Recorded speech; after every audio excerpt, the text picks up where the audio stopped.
আসসালামু আলাইকুম বন্ধুরা, দা শাকিলে সবাইকে স্বাগতম। আজকে আমি নতুন একটি প্রোগ্রাম শুরু করতে যাচ্ছি, সেটি হচ্ছে জীবন গল্প। তো আমার ছেলেবেলার এক বন্ধু 7 বছর পর সে জেল থেকে ফিরেছে। তো সে একাই এখানে বসে আছে, তার কাছ থেকে আমরা শুনবো তার সেই জীবন গল্পটি, যে কী কারণে সে 7 বছর জেলে ছিল এবং কী কারণে সে 7 বছর পর জেল থেকে ফিরে আসলো। তো চলুন তার সঙ্গে আমরা কথা বলে দেখি। আসসালামু আলাইকুম বন্ধু, কী অবস্থা তোমার? হ্যালো বসো। তো সে হচ্ছে আমার ছেলেবেলার বন্ধু, ল্যাংটাগালের বন্ধু। আমরা সে 7 বছর জেলে ছিল। সে আমাকে অনেক কল দিছিল, সে কান্নাকাটি করছিল অনেক, মানে সে খুব বাজে একটা ঘটনায় আটকে গেছিল। তো তার কাছ থেকে শুনবো সে কী কারণে 7 বছর জেলে ছিল। সে খুব সংক্ষিপ্তভাবে আমাদেরকে সেটি শোনাবে যে কী কারণে সে 7 বছর জেলে ছিল। তুমি কী কারণে 7 বছর জেলে ছিলে সেটা যদি আমাদেরকে একটু সংক্ষিপ্ত আকারে বলতে। ধন্যবাদ শাকিল তোমাকে আমাকে সময় দেওয়ার জন্য। আমি অবশ্য একটা মিথ্যে মামলায় জড়িয়ে 7 বছর জেল কাটলাম। খুব দুঃখের বিষয়। মামলাটা ছিল যে সে এখন কান্না করছে। আমি প্রায় 7 বছর আগে রাজনীতি করতাম। তখন আমাদের এলাকায় আমি যে নেতার রাজনীতি করতাম, আমাদের একটা প্রোগ্রাম ছিল একদিন। তখন আমাদের বিরোধী দলেরও প্রোগ্রাম ছিল একই জায়গায় নাকি? একই জায়গায়, একই স্থানে।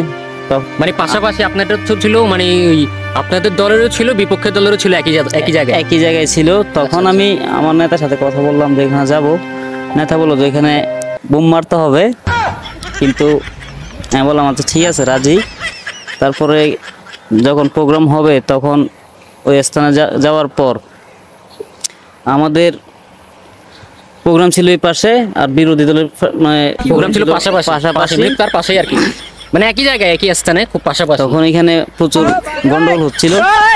তখন আমি বিরোধী দলের পার্টিদেরকে বুম না মারি আমি নিজের নেতার এখানে বুম মারি দিয়েছিলাম। মানে আপনার নিজের নেতাকেই বুম মেরে দিয়েছেন?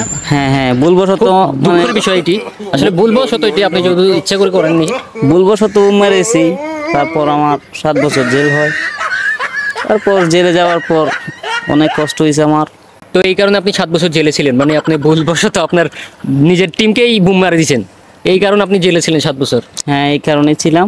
তারপর অনেক কষ্টে আসলে আসলে খুব দুঃখের বিষয় সেটি। আমরা চলে যাচ্ছি বন্ধু, তোমার সাথে আরেক সময় দেখা হবে। আসলে এরকম বন্ধু বান্ধব যাতে কারো না থাকে সেটাই দোয়া করবো আমি। তো সে এরকম বন্ধু বান্ধব থাকলে আপনাকেও কখন বুম মারি উড়িয়ে দিতে পারে। নিজের নেতাকেই যে বুম মারি উড়িয়ে দিছে, সে নিজেকে মারবে না, আমাকে মারবে না।